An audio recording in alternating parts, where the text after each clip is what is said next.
Climate change has become the #1 issue for the upcoming election. PEP11 has captivated the community on the Central Coast for the last 18 months. With the prospect and risk of gas and oil exploration in our region, we travelled around the country to speak to regulators, experts and stakeholders and put their opinions back to the local candidates. Seismic testing is actually underwater airgun blasting, which is devastating and intense, and it goes off every 3 to 10 seconds continuously for 24 hours a day, 7 days a week, for days or weeks or months on end. And this is known to cause severe impacts to the whole ecosystem.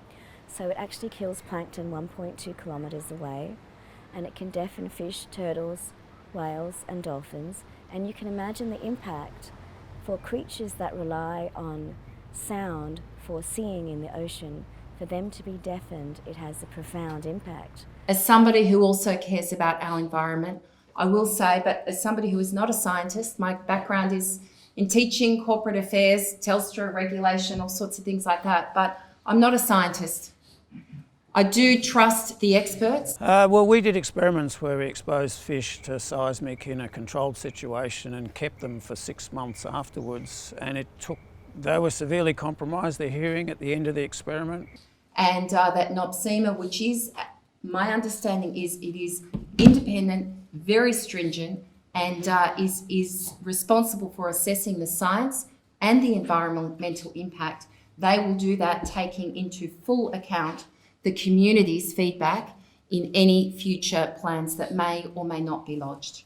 I'm not going to hold my breath as to whether NOPSEMA does the bidding of the big oil companies or the bidding of the Australian environment. I know which side of the fence they continue to fall down on. Well, Senator, I don't think they're independent at all.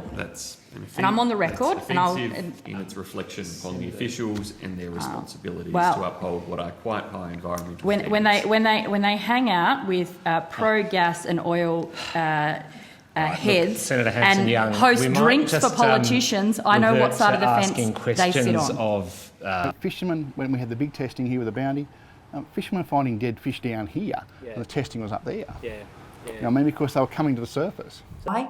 How does this happen? Well, this is actually a process that is conducted by an independent regulator, NOPSEMA. Why do we need exploration at all if we're moving towards a renewables future? And Labor has very open policies on this. So what we will do if we are elected into government is commission a broad-scale review into seismic testing, full stop.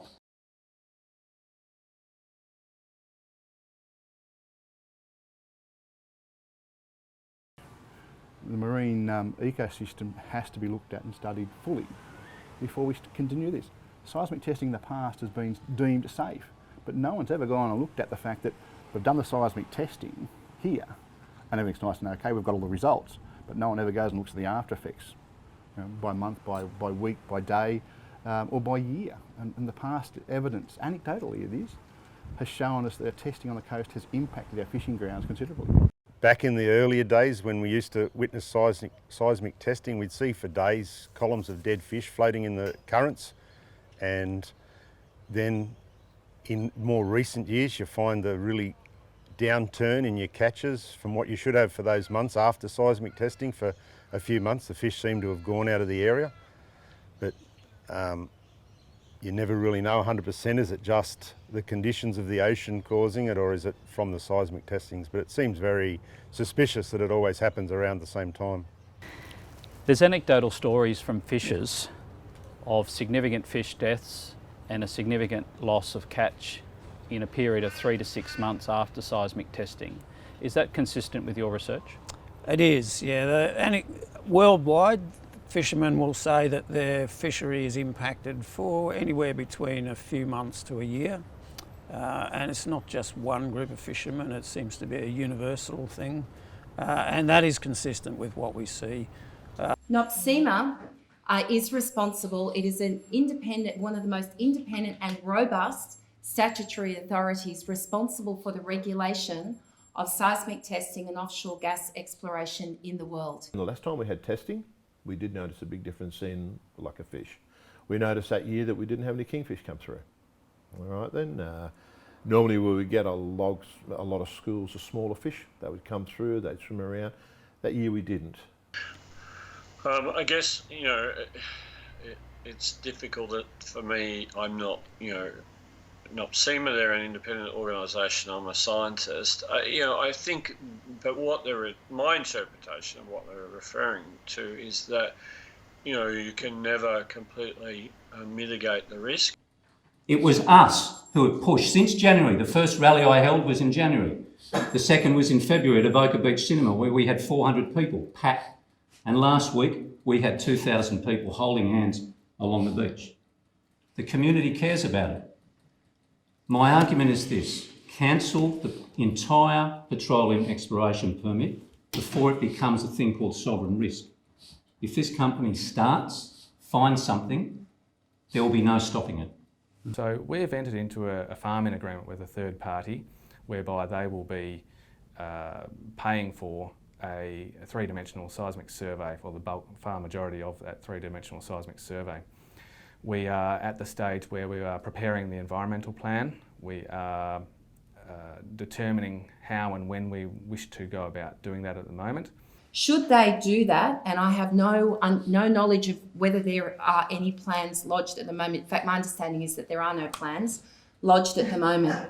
NOPSEMA is required to approve that. But I sit on ComFish, which is a commercial advisory committee to the Minister, and I'll be raising it there.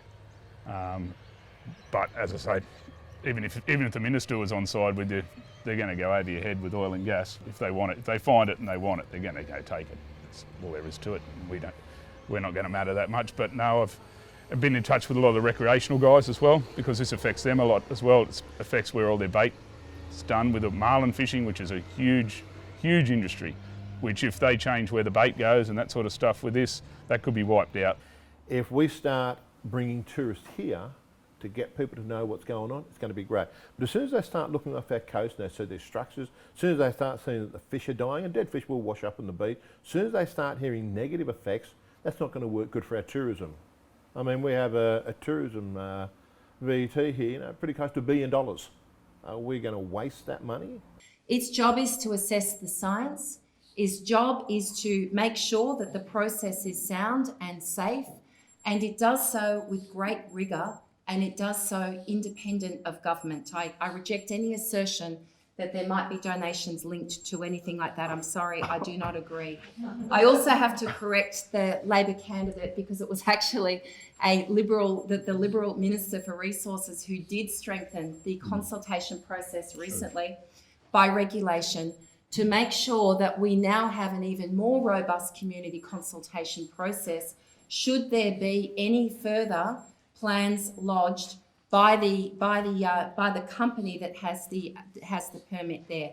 A large sector of our community don't want to see that as the future for our coast. They want to see other options, such as the tourism, such as the protection of the marine environment, as the better direction to go. I think in other areas around the world we've seen some of the negative impacts of these kind of industries, but we've also seen great strength in terms of policy positions. And I think New Zealand is an outstanding example where they've already signalled that they will not be approving any further oil or gas off their shoreline. So I think there is a shift within our community in terms of what they expect decision makers to do and the strong positions they expect decision makers to take. So I think on a good front, our council has expressed that view. There needs to be stronger representation in terms of our state and federal counterparts in saying that this is not worth the risk to our marine environment, to our tourism industries, and that we go in a different direction.